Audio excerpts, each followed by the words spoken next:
अस्सलाम वालेकुम। तो दोस्तों कैसे हैं दोस्तों, आज हम एक नई सीरीज स्टार्ट कर रहे हैं डेटा स्ट्रक्चर्स की। तो दोस्तों जो नए लोग आए हैं उनसे रिक्वेस्ट करूंगा कि यार हमारा चैनल सब्सक्राइब कर लें। तो दोस्तों सबसे पहले हम बात कर लेते हैं कि आज के टॉपिक में हम क्या बात करेंगे। तो आज के टॉपिक में हम जस्ट इंट्रोडक्शन पर बात करेंगे, ठीक है। तो सबसे पहले हम बात कर लेते हैं डेटा स्ट्रक्चर्स होते क्या हैं। तो सब डेटा स्ट्रक्चर दो अल्फाज से मिलकर बना है डेटा स्ट्रक्चर। डेटा से मुराद रॉ फैक्ट्स एंड फिगर यानी खाम अदाद शुमार, रा से मुराद खाम होता है, ठीक है।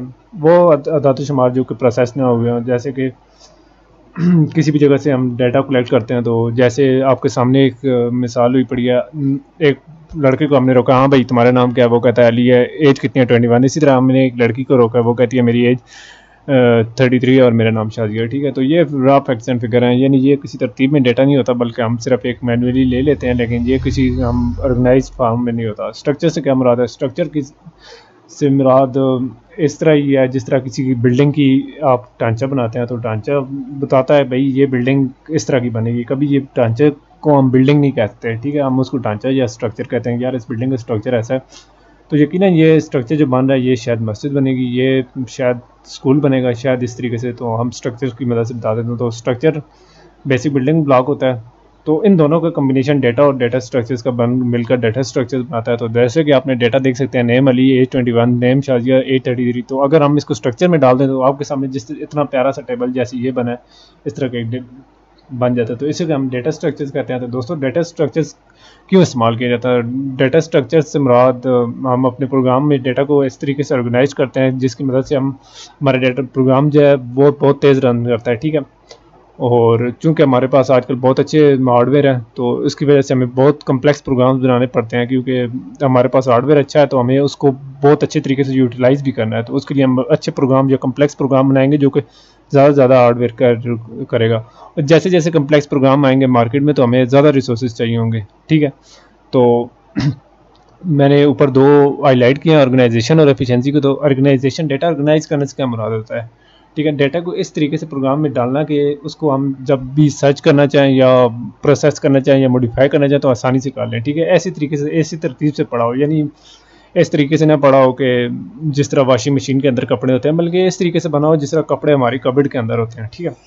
तो डेटा स्ट्रक्चर को में डेटा ऑर्गेनाइज क्यों किया जाता है? यार हम अच्छा अगर अपना डेटा स्ट्रक्चर रखेंगे या ऑर्गेनाइज करेंगे डेटा को, तो ठीक है, तो उसमें ऐसे होगा कि हमारा जो प्रोग्राम है वो शायद बहुत मुश्किल प्रोग्राम भी सेकंडों में रन हो जाए। अगर हम बुरे तरीके से जिस तरह वॉशिंग मशीन में कपड़े डाले हुए हैं तो शायद हमारा काम जो सिंपल से सिंपल प्रोग्राम है वो भी घंटों में या दिनों में चला जाए, ठीक है। तो अब बात कर लेते हैं एफिशिएंसी से, ठीक है।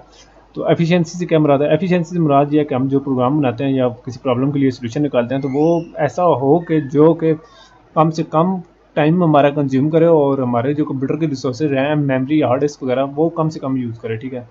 तो इसमें हमारी जो कॉस्ट आती है वो होती है कि यार हमारा रिसोर्स जो चीज़ें इन्वॉल्व या जो हार्डवेयर या टाइम इन्वॉल्व यानी ले रहा है उसको हम उस प्रोग्राम की या डेटा स्ट्रक्चर की कॉस्ट कहते हैं। तो दोस्तों डेटा स्ट्रक्चर्स किस तरीके से बनाया जाता है? सबसे पहले तो हम प्रॉब्लम देखते हैं, ठीक है। प्रॉब्लम क्या है, ठीक है।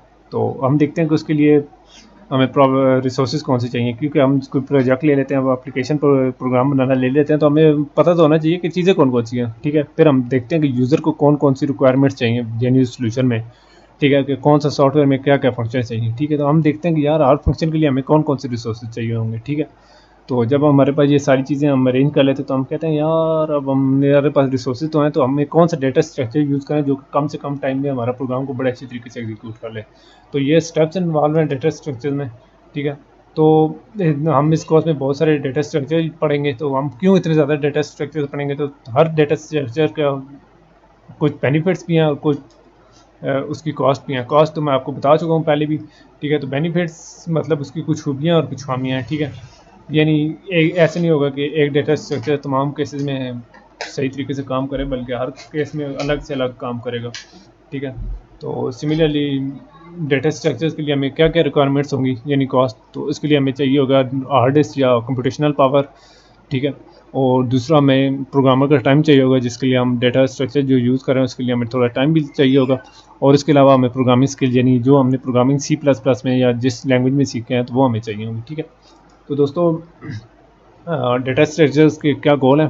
तो दोस्तों हम ये कोर्स पढ़ाने जा रहे हैं तो उसमें क्या क्या होगा। तो दोस्तों हमने जो डेटा स्ट्रक्चर हैं हमने पढ़ने हैं उनकी सब हमने देखना है कि उसके क्या बेनिफिट्स हैं और उसके क्या यानी कॉस्ट उसमें इन्वॉल्व है, ठीक है। तो हम इसके साथ साथ देखेंगे कि कौन कौन से data structure most commonly use होते हैं, ठीक है। तो हम देखेंगे कि हर डेटा स्ट्रक्चर की क्या बेनिफिट्स हैं और हर डेटा स्ट्रक्चर में क्या मेरे उसका क्या नाम है कि क्या कॉस्ट आने वाली है, ठीक है। तो इसी तरीके से हम देखेंगे कि डेटा स्ट्रक्चर किस तरीके से इन्वेंट होते हैं नए और लोग किस तरीके से इन्वेंट करते हैं। दोस्तों इसमें हमारा कंटेंट होंगे, सबसे पहले हम इंट्रोडक्शन की बात करेंगे, फिर हम अरेज और अरेज सिंपल अरेज करेंगे, फिर उसके साथ साथ हम करेंगे कि यार इस अरेज के साथ डायनामिक अरेज वगैरह, फिर हम लिस्ट इन लिंक्ड लिस्ट वगैरह और यानी राउंड लिंक लिस्ट और इस तरीके से हम काफ़ी सारी करेंगे, ठीक है। और उसके बाद हम स्टैक की बात करेंगे, उसके बाद हम हीप यानी मेमोरीज वगैरह की काफ़ी सारी बातें करेंगे और हम क्यूज़ यानी कतार वगैरह की बातें करेंगे, फिर हम ट्रीज़ की बातें करेंगे, बाइनरी हो गया, AVL और बाकी सारी चीज़ें। और इस तरीके से हम मैशिंग टेक्निक्स और हम हर चीज़ के अंदर आने वाले प्रॉब्लम्स और एंड पर काफ़ी सारे प्रॉब्लम्स और एंड पर शायद छोटे मोटे प्रोजेक्ट्स भी बनाएंगे। तो दोस्तों आज की वीडियो काफ़ी हो गई है, नेक्स्ट वीडियो में हम इस कोर्स को बाकायदा अरेज से स्टार्ट करेंगे। तो इजाज़त चाहता हूँ, नेक्स्ट वीडियो में मिलेंगे। अल्लाह हाफ़िज़।